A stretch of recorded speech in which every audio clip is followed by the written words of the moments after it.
فالدجى بجماله حسنت جميع خصاله صلوا عليه وآله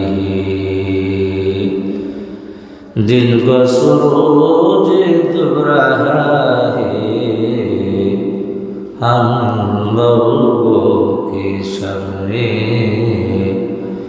रुजाशर में क्या जवाब है खुदा का सामने बलगल उला बिकमालिही कशफत दुजा बिजमालिही हसनत जमीअ खिसालिही सल्लु अलैहि व आलिहि ला इलाहा इल्लल्लाह ला इलाहा इल्लल्लाह ला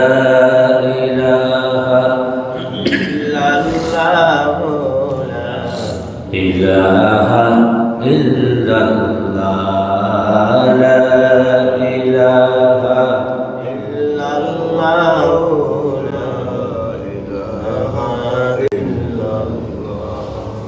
বসিতে আল্লাহ শুইতে আল্লাহ ডানে আল্লাহ বামে আল্লাহ পরম মিল্লা ইলাহা ইল্লাল্লাহ লা ইলাহা ইল্লাল্লাহ লা ইলাহা ইল্লাল্লাহ লা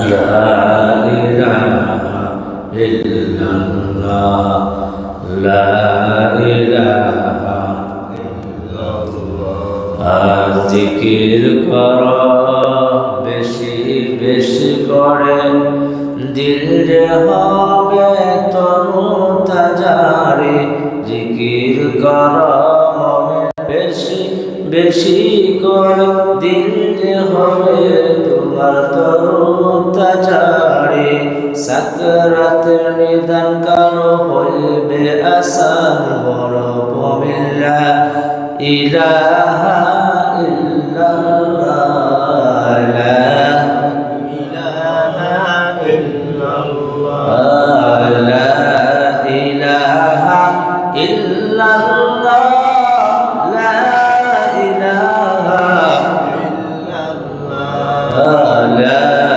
ইলাহা ইল্লাল্লাহ লা ইলাহা ইল্লাল্লাহ লা ইলাহা ইল্লাল্লাহ লা ইলাহা ইল্লাল্লাহ লা ইলাহা ইল্লাল্লাহ রহিম রহমান দয়াল আল্লাহ রহিম রহমান মায়ার আল্লাহ সব কালেমা দূর করে দাও এই কলম হতে পরম মিল্লা ইলাহা ইল্লাল্লাহ লা ইলাহা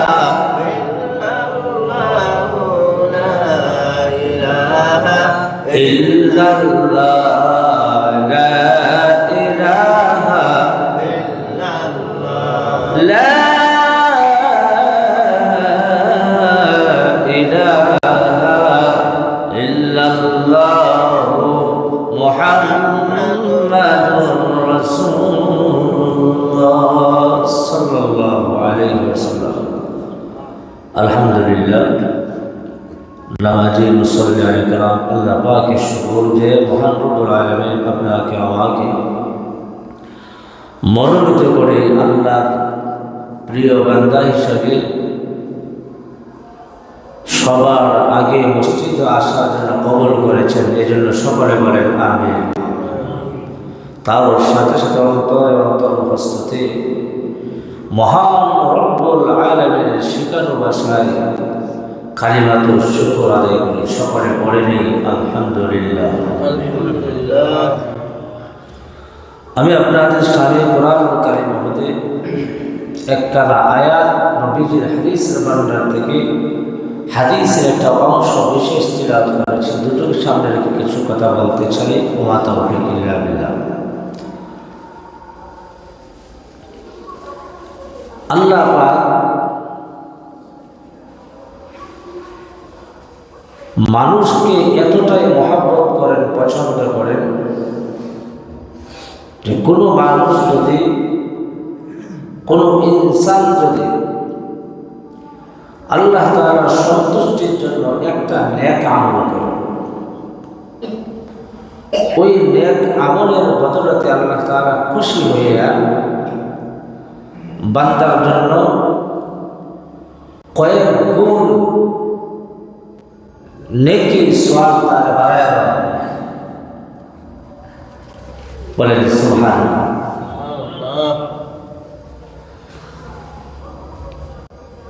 আর যদি আল্লাহ পাকের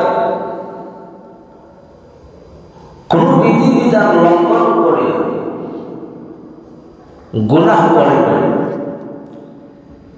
যে পরিমাণ গুনাহ করল সেই পরিমাণই গুনাহ লেখা হয়, বাড়ায় লেখা হয়, তাহলে এটা আল্লাহ দয়া মায়া কিনা? নেকি করলে, আমল করলে আল্লাহ সন্তুষ্ট অর্জনের জন্য সেই সওয়াবের সঙ্গে নেকের সঙ্গে আল্লাহ তাআলা কয়েক গুণ বাড়ায়া দেয়। সুবহানাল্লাহ। এটা আল্লাহ দয়া কিনা? কথা বলবেন, এটা আল্লাহ দয়া মায়া। আর গুনাহ করলে যে পরিমাণ গুনাহ করলো সেই পরিমাণই ফেরেশতাদেরকে বলে দেওয়া হয়, সেই পরিমাণ বাড়ায় লেখে। ওই কথাটাই আল্লাহ তাআলা কোরআনুল কারীমে বলেন, ইল্লাল্লাহ লা ইয়াযলিমু মিসকালা যাররা ওয়া ইন তাকু হাসানাতান ইউদাইফুহা ওয়া ইউতি কুল্লা মিন লাদুনহু আজরান আযীমা।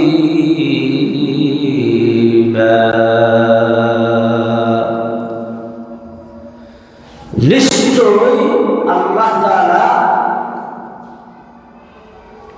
বান্দার উপর অন্য পরিমাণ সরিষা দারো পরিমাণ, সরিষা ছিলেন তো, সরিষার দানা পরিমাণও আল্লাহ পাক বান্দার উপর জুলুম করেন না।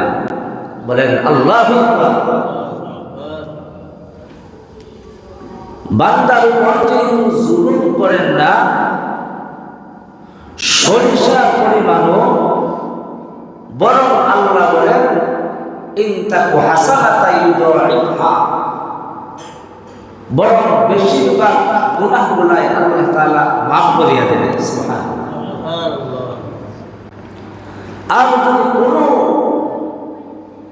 নেক আমল করে আল্লাহ তাআলা বান্দার প্রতি এত দয়া আর এত মায়া,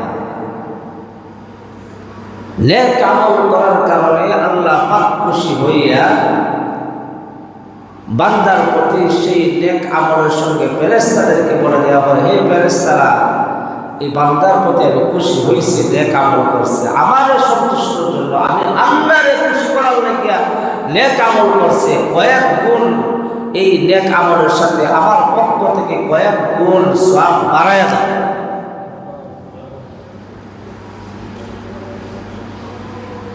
এজন্যই আল্লাহ তাআলা কোনো অনুপরিমাণ জুলুম করেন না, বরং নেক আমল করলে সওয়াব বাড়ায়া দেয়। এই জায়গায় প্রশ্ন আছে যে যেহেতু আল্লাহ পাক জুলুম করেন না, সরিষা পরিমাণ, তারপরেও বান্দার উপর এত দুঃখ বেদনা, এত মুসিবত, এত পেরেশান আসে কিনা? বান্দার উপর জুলুম করেন না, কিন্তু তারপরেও দুঃখ দুর্দশা যন্ত্রণা পেরেশান বালা মুসিবত বান্দার উপর হয় কিনা? প্রশ্ন আসে না? বান্দার উপর সেই বালা মুসিবত পেরেশান দুঃখ দুর্দশা আসার তিনটা কারণ। কয়টা কারণ বললাম? আমার দিকে চাই, আমার দিকে তাকান। কারণ কয়টা বললাম? তিনটা কারণ। প্রথম নম্বর কারণ হলো বান্দা গুনাহের কারণে বান্দার উপর দুঃখ দুর্দশা বালা মুসিবত পেরেশান বিভিন্ন আযাব গজব রোগ সুখ বান্দার হয় কিনা? তিনটা কারণের ভিতর এক নম্বর কারণ হলো আল্লাহ তাআলা বান্দার উপর যখন অসন্তুষ্ট হয়ে যায়। আল্লাহ যখন বান্দার উপর অখুশি হয়ে যায়, তখন বান্দার উপর আল্লাহ তাআলা মুসিবত দেয়। তাহলে বান্দার কাজ হলো আল্লাহর সন্তুষ্টির উপর বিধিবিধানের উপর মানিয়া জীবন যাপন করা। আল্লাহ তাআলার বিধিবিধান মানিয়া যখন বান্দা জীবন যাপন করবে, তখন সেই জীবন যাপন হবে দুনিয়াতেও শান্তি, আখিরাতেও শান্তি।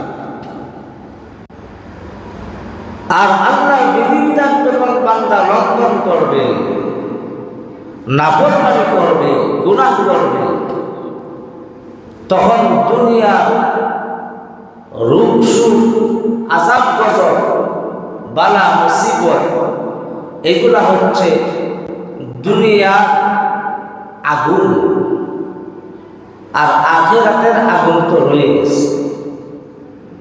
মানুষ যখন বালা মুসিবত পড়ে, মানুষ যখন যন্ত্রণা পেরেশান আর সহ্য করতে পারে না, তখন সে বলে জিগাইলে কিতাব তোমার কিতাব। তখন যন্ত্রণার আগুনে দাও দাও করে আমার কলিজা জ্বলছে। আসলে কি আগুন জ্বলছে? আগুন জ্বলছে। তার যন্ত্রণা দুঃখ কষ্ট তার অন্তরের ভিতর পেরেশান করতে করতে তার অন্তর দিন জ্বলে গেছে। এজন্য কয় আমারে আগুনে জ্বালাইছে। তাহলে বান্দা যখন আল্লাহ অসন্তুষ্টি করে, নাফরমানি করে, গুনাহ করে, তখন দুনিয়ার বিভিন্ন বালা মুসিবত আযাব গজব আসে বান্দার সঙ্গে দেখা যায়। বান্দাও যখন আল্লাহ তাআলাকে ভুলে যায়, দুনিয়ার উদাহরণ দৃষ্টান্ত হলো পাহাড় থেকে ঝর্ণা নামে। ঝর্ণা নামতে নামতে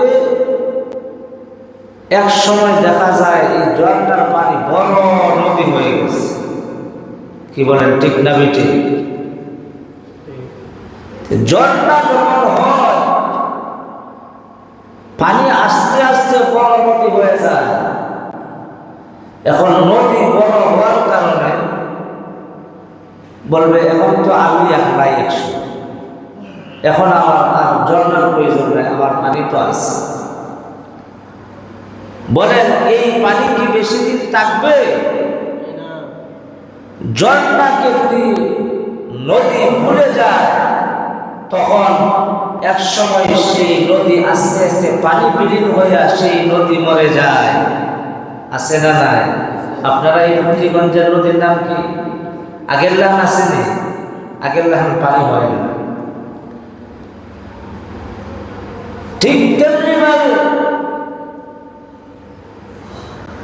গাছপালা, বৃক্ষ, লতা পাতা এগুলার উৎস হলো, মূল হলো মাটি। মাটি যদি না থাকে তাহলে গাছপালা বাঁচতে পারে না। কি কর, ঠিক না?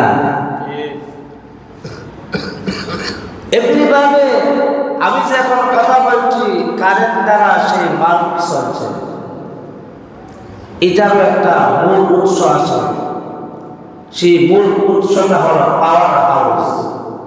এটার নাম কি? Power house. সেই পাওয়ার হাউস থেকে কারেন্ট যদি সাপ্লাই না হয়, এখন বড় বড় লাইটের বিভিন্ন ইলেকট্রিক লাগানোর কারণে বলে যদি এখন তো আমি নিজেই কারেন্ট এটারে রাখতে পারি, সেখান থেকে যদি সাপ্লাই না হয়, পাওয়ার হাউস বন্ধ হয়ে যায়, তাহলে এই ইলেকট্রিক জিনিসগুলো আর কোনো মূল্যায়ন নাই। চলবে? চলবে না, বন্ধ হয়ে যাবে। ঠিক তেমনিভাবে বান্দাকে আল্লাহ তাআলা যে উদ্দেশ্য সৃষ্টি করেছে, আল্লাহ তাআলার সন্তুষ্টি যখন, ইবাদত যখন ছেড়ে দেয়, নাফরমানি আর গুনাহের ভিতর যখন বান্দা লেগে যায়, দুনিয়ার সাংসারিকতার ভিতর পড়িয়া, দুনিয়ার মহব্বতে পড়িয়া বান্দা যখন গুনাহে প্রবৃত্ত হয়ে যায়, বান্দা যখন আল্লাহ তাআলাকে ভুলে যায়, আর আল্লাহ তাআলাকে ভুলে যাওয়ার কারণে আল্লাহ তাআলা বান্দার উপর নারাজ হয়, বেজার হইয়া আল্লাহ তাআলা বান্দার উপর বিভিন্ন ধরনের আযাব গজব দেয়, বালা মুসিবত দেয়, রোগ সুখ দেয়। বান্দা যখন রোগ সুখ আযাব গজব দূর করার জন্য সরাসরি যদি চেষ্টা করে যে আমার রোগ সুখ আমি দূর করিলেই, কেননা সরাসরি রোগ সুখ বান্দার দূর হতে পারে না। যেমন ভাবে মনে করেন, উদাহরণ হলো আপনার কোন কারণ বশত পায়ে কারেন্ট লাগছে, শক খাইছে। এখন যদি আপনি চিন্তা করেন যেহেতু পায়ের সঙ্গে কারেন্টের শক লাগছে, আমি হাত দিয়া সরাই দেই, হাত দিয়া সরাইতে গেলে বান্দা হাত ও শক খাইবে, দুঃখ কষ্ট আরো বাড়বে না কমবে? জুড়ে বলেন। আগে তো পাওয়া ছিল, এখন হাতে করবে, দুটোটাই শক করবে। তাহলে এটার প্রতিকারের উপায় কিতা, বাঁচার উপায় কিতা? বাঁচার উপায় হলো মেইন জায়গার যে সুইচ আছে, সেই সুইচটা বন্ধ করে দিলে বান্দার শক সারিয়ে দিব, বান্দার পাও বাঁচিয়ে দেব। এইভাবে বান্দার নিজের গুনাহের অভ্যাসটা সাইরা দিবে, কারণ নির্ণয় করতে পারবে আমার তো সেই মুসিবত আমার উপর, আমার উপর সেই পেরেশান দূর হচ্ছে না, নিশ্চয়ই তার একটা কারণ আছে। কারণ হইল নিশ্চয়ই আল্লাহ আমার উপর অসন্তুষ্টি, নিশ্চয়ই মনে হয় আমার উপর আমি আল্লাহ নাফরমানি করতেছি, আল্লাহ আমার উপর নারাজ আর বেরাজ, এই জন্য আমার এই বালা মুসিবত রূপ সুন্দর হচ্ছে না। বান্দার দ্বিতীয় আরেকটা উদাহরণ হলো, মনে করেন আপনাদের সেই মসজিদের পুষ্করী কোনো একটা মরা জন্তু, কুকুর মনে করেন মারা গেছে। এখন চিন্তা করলেন কুকুরের সেই মৃত জন্তুর দুর্গন্ধ, সারা পানি বন্ধ হয়ে গেছে, গোসল করা যায় না। এখন যদি চিন্তা করেন সেই পুকুর থেকে সমস্ত পানি বালতি দিয়ে সেটে সেটে মেরে দেবেন, কিন্তু বারংবার পানি শুকায় গেল, কিন্তু মরা জন্তু সেখান থেকে সরাইলেন না। তখন এই পানির দুর্গন্ধ দৌড়ে বলি, পানির গন্ধ নেই বলি, কেননা যতক্ষণ পর্যন্ত সেই পুকুর থেকে মরা জন্তু না সরাইছে, তখন সমস্ত পানি যদি পুকুর থেকে সেচে ফেলে দেন, তারপরেও দুর্গন্ধ গন্ধ সেই পুকুর থেকে দূর হবে না। বন্ধুরা, আবার যতক্ষণ পর্যন্ত বান্দা তার খারাপ ততক্ষণ পর্যন্ত বান্দার সেই বালা মুসিবত রোগ শোক দূর করা সম্ভব হবে না। এজন্য বান্দার আগে চিন্তা করতে হবে, এত মুসিবত, এত রোগ শোক, এত পরীক্ষা আমার নাকি আইছে, নিশ্চয়ই এটার একটা কারণ আছে। কারণ হলো তিনটা কারণের ভিতর প্রথম নম্বর কারণ বলেছিলাম, বান্দাকে আল্লাহ তাআলা মুসিবত দেয়, রোগ শোক দেয় কিসের কারণে? গুনাহের কারণে। কিসের কারণে? গুনাহের কারণে। গুনাহের কারণে মানুষের শুধু রোগ শোক মুসিবত হয় না, মানুষের চেহারা বিকৃত হইয়া আকৃত হইয়া অন্য প্রাণীর রূপ ধরে, এমন ঘটনাও আছে।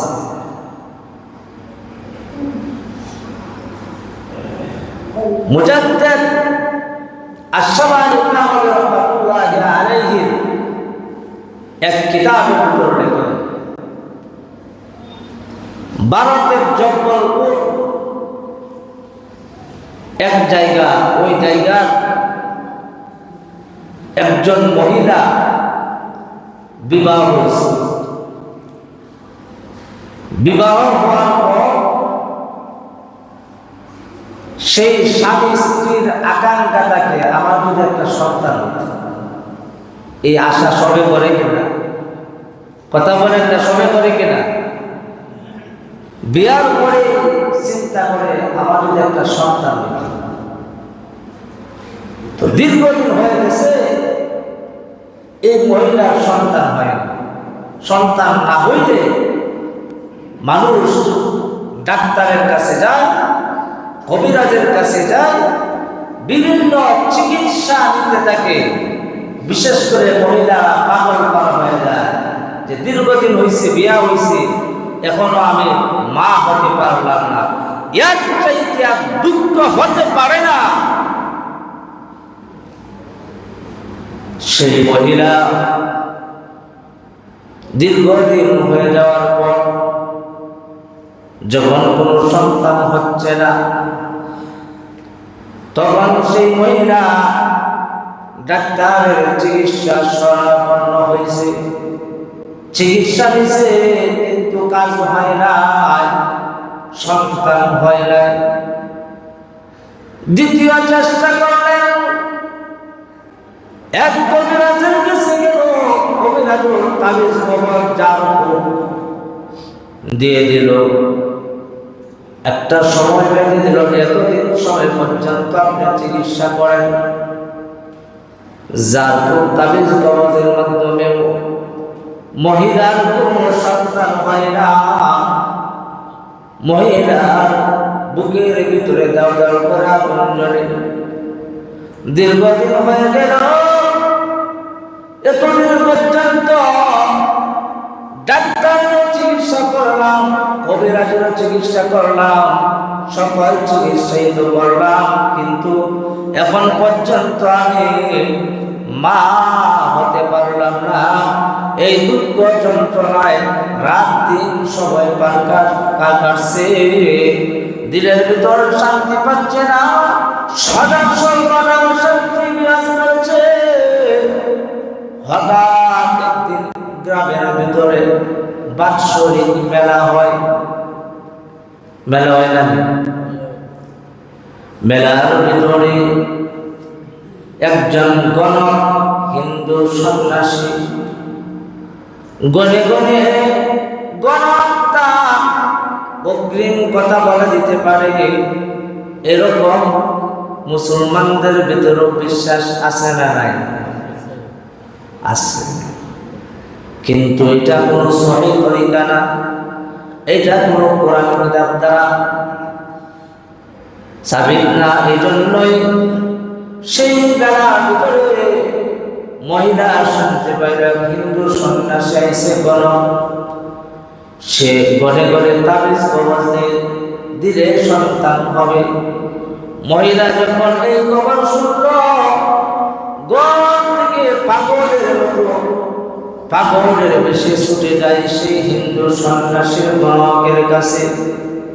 হিন্দু সন্ন্যাসী গণকের কাছে গিয়া বলে, ও গণকে, দীর্ঘদিন হইল আমি বিবাহ করলাম, আমি এখন পর্যন্ত মা হতে পারলাম না। সেই দুঃখ যন্ত্রণার কার কাছে বলি, বিভিন্ন চিকিৎসা হলাম, তারপর কিন্তু কাজ হলো না। হিন্দু সন্ন্যাসী বলল, মহিলা রে, চিন্তা করিস না, আমি সেই রোগের চিকিৎসা দিতে পারি যদি আমার কথা মতো তুই মানতে পারি। তোর আশা পূর্ণ হবে, তুই সন্তানের মা হবে। হিন্দু যেহেতু মুসলিম, তাহলে মুসলমানদের চিকিৎসা নেওয়াটাও এক ধরনের মনের ভিতর সন্দেহাতীত থাকে। এখন সেই হিন্দু সন্ন্যাসী এমন চিকিৎসা দিল, যেই চিকিৎসাটা মুসলমানদের হৃদয়, মুসলমানদের অন্তর, যেটা শুনলে পরে মুসলমানের কষ্ট। হিন্দু সন্ন্যাসী বলল, মহিলা শোন, তুই যেহেতু মুসলমান, তাহলে তোর ঘরে নিশ্চয়ই কোরআন আছে। বলল, হ্যাঁ আছে। কোরআন যেহেতু আছে, আমার চিকিৎসা হলো কোরআনের উপর বসে যদি তুই গোসল করতে পারিস, তাহলে তোর সেই আশা পূর্ণ হবে। জোরে বলেন নাউজুবিল্লাহ। কি বলেন, সম্ভব? সম্ভব। কোরআনের উপর বসে যদি গোসল করতে পারিস, তাহলে তোর মা হতে পারবে। তা কত বড় কঠিন আর কত বড় বেয়াদবি, কোরআনের অবমাননা। এখন একদল আউল বাউল বর্তমান নেট সমাজ গঠন করে বানাইছে। এতদিন তো নবী এবং ওলি আউলাদের বিভিন্ন ব্যঙ্গরকম কথা বলতে শুনছিলাম ছোটবেলা থেকে। এখন এমন পাগল হয়েছে যে সরাসরি আল্লাহর সাথে মোকাবেলা করে। নাউজুবিল্লাহ। যারা নেট চালান যুব সমাজ, তারা দেখেছেন, বুঝেছেন যে এমন বাউল, নাউজুবিল্লাহ, মুখে আনতেও কিরকম লাগে যে আল্লাহকেও বলে দিয়েছে যে আল্লাহ কয়খানা মুখ আছে। নাউজুবিল্লাহ। চিন্তা করেন কোথায় হাত দেয়। তো এদেরকে তো উলামায়ে কেরাম জন্মের পর থেকেই বলতেছে যে এরা আউল বাউল ফাউল, এরা ফাউলই করে যাবে। এরা কোনোদিন মানুষকে আত্মা শুদ্ধির, মানুষকে ভালো সাধনের কোনো কাজ ওরা বলতে পারে না, আমাদের মুখ থেকে আসতে পারে না। জোরে বলেন ঠিক না বেঠিক? এই জন্য ভুল পথে যদি যাও, তাহলে ভুল চিকিৎসাই তোমাকে দেবে। সেই হিন্দু সন্ন্যাসী মহিলাকে বলার পর মহিলার হৃদয়টা কাঁপল না, কোন ধরনের তার অন্তরের ভিতরে কষ্ট লাগলো না। মহিলা সেই চিকিৎসা নিয়ে আইসা বাড়িতে শাশুড়ির কাছে বলছে, আম্মা জান, দীর্ঘদিন ডাক্তার, কবিরাজ, হুজুর দেখালাম, কাজ হইল না। মেলা থেকে আজকে এক চিকিৎসা নিয়ে আসলাম, হিন্দু এক সন্ন্যাসী আমাকে এক চিকিৎসা দিল। চিকিৎসাটা কি? বলল, চিকিৎসাটা হলো কোরআনের উপর বসে যদি আমি গোসল করতে পারি, তাহলে আমার সন্তান হবে। জোরে বলেন নাউজুবিল্লাহ। সঙ্গে সঙ্গে শাশুড়ি শোনার পর কোরআনের মহব্বত, যাদের ভিতরে কোরআনের মহব্বত আছে, আল্লাহর মহব্বত আছে, রাসূলের মহব্বত আছে, সাহাবায়ে কেরামদের মহব্বত আছে, এরকম ভাবে আল্লাহ এবং আল্লাহ রাসূলের বিধিবিধানের উপর মহব্বত আছে। বিধিবিধান যখন লঙ্ঘন করবে, বেয়াদবি করবে, কোন আশিক মাসুক কোন মুসলমান সেটা বরদাস্ত করতে পারে না। শাশুড়ি সঙ্গে সঙ্গে বলল, বৌমারে এমন কি কথা শোনাইলে আমি সহ্য করতে পারি না, কোরআনের অবমাননা মা, এটা আমি বরদাস্ত করতে পারি না, চিকিৎসা আমি মেনে নিতে পারি না। বলল, বৌমা, যে চিকিৎসা তোমাকে সেই সুন্দর সন্ন্যাসী গণমাকে দিয়েছে, এটা আমাদের ইসলামের বিধানে নাই, আর এর চাইতে আর বেয়াদবি আর অবমাননা হতে পারে না। এই চিকিৎসা তুমি নিও না, আল্লাহর কাছে তুমি গুনাহগার হয়ে যাবে, আল্লাহর কাছে তুমি নাফরমান হয়ে যাবে, আল্লাহ এটা বরদাস্ত করতে পারে না। জোরে বলেন ঠিক না বেঠিক? যুগ যুগ ধরে যত নাস্তিক আস্তিক আউল বাউল বাউল যত ধরনের মানুষ এই দুনিয়াতে আল্লাহ এবং আল্লাহ রসুলের উপর অবমাননা করেছে, এই ধরনের বেয়াদবি করেছে, সকল মানুষই ধ্বংস হয়েছে। জোরে বলেন ঠিক না বেঠিক? এই জন্যই সেই মহিলাকে নিষেধ করার পরেও মহিলাদের হচ্ছে দিল নরম, মনে হচ্ছে যে কোনোভাবেই যদি এটা করে নেই আর যদি সন্তানের মা হয়ে যেতে পারে তাহলে আমি শান্ত। মহিলা কি করলো? শাশুড়ির কথা না শুনে কিছুদিন যাওয়ার পরে সে তার দিনের ভিতর শান্তি পাচ্ছে না, কারণ একজন মহিলা বিবাহিত হওয়ার পর তার চাহাত হচ্ছে, তার আশা হচ্ছে যে সন্তানের মা কিভাবে হওয়া যায়। মহিলা শান্তি পাচ্ছে না। কিছুদিন যাওয়ার পর শাশুড়িকে না জানিয়ে সে কি করলো? কোরআন ঘরে থেকে নিয়ে বাথরুমের ভিতর গিয়ে সে কোরআনের উপর বসে গোসল করতে দেরি হলো, আর সেই নাফরমানি গুনাহ করার কারণে আল্লাহ তাআলা বরদাস্ত করতে পারে নাই, সঙ্গে সঙ্গে তার চেহারা বিকৃত হয়ে গেছে। জোরে বলেন আল্লাহু আকবার। আল্লাহ যেমন বড় তার কাজও তত বড়, আল্লাহ যেমন বড় তার শাস্তিটাও তেমন বড়। আল্লাহ তাআলা সেই মহিলার চেহারাকে শুকরের চেহারা বানায় দিয়েছে। এখন শুকরের চেহারা বানানোর কারণে মহিলা তো আর বাথরুম থেকে বের হতে পারে না, দরজা খুলতে পারে না, তার হাত পাও সকল কিছু অচল হয়ে গেছে আল্লাহর বিধান লঙ্ঘন করার কারণে, গুনাহের কারণে। শাশুড়ি ঘরের ভিতর খুঁজে, বৌমা বৌমা কোথাও নাই। অবশেষে যখন বাথরুমের ভিতর গিয়ে ডাকতেছে, বৌমা বের হস না কে? কোন জবাব নাই। জবাব না পাইয়া দরজা ভেঙে গেল। দরজা ভাঙ্গার পর দেখলো কোরআন শরীফ জমিনে পড়ে আছে, অপর দিকটা বৌমা শুকরের চেহারা নিয়ে বসে আছে। একটা চিৎকার দিয়া শাশুড়ি কোরআন শরীফকে বুকে তুলে নিল, চুমুকাইল।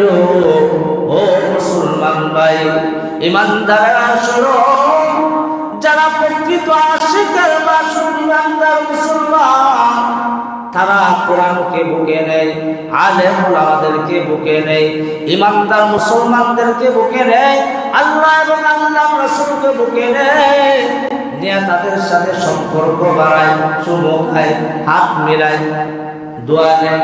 জুড়ে বলেন ঠিক না বেঠিক?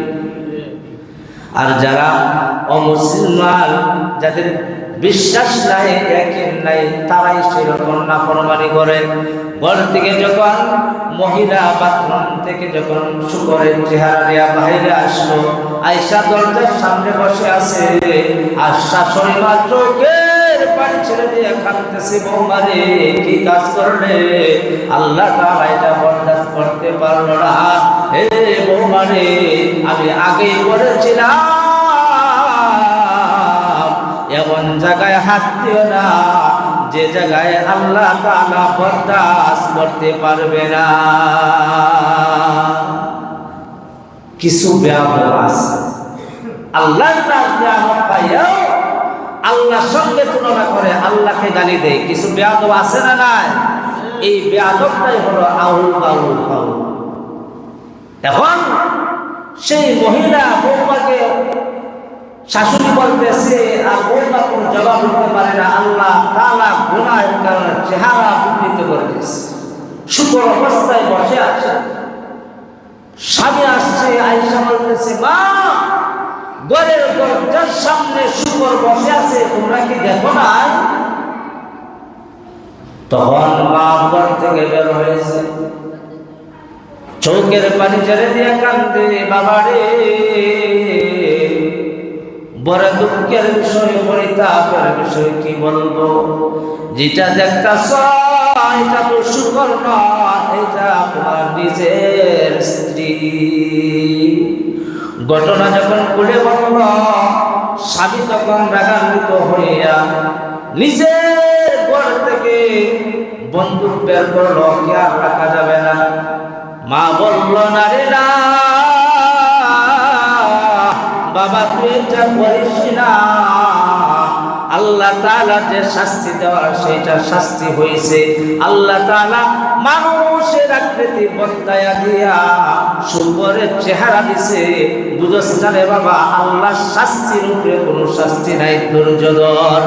ভাইরা আমার, এই জন্যই বলেছিলাম মানুষের উপর বালা মুসিবত রোগ অসুখ কেন আসে? আল্লাহ তাআলা বলেন ওয়ামা সাবাকুম মিন মুসিবাতিন ফাবিমা কাসাবাত আইদিকুম ওয়া ইয়াফু আন কাসীর।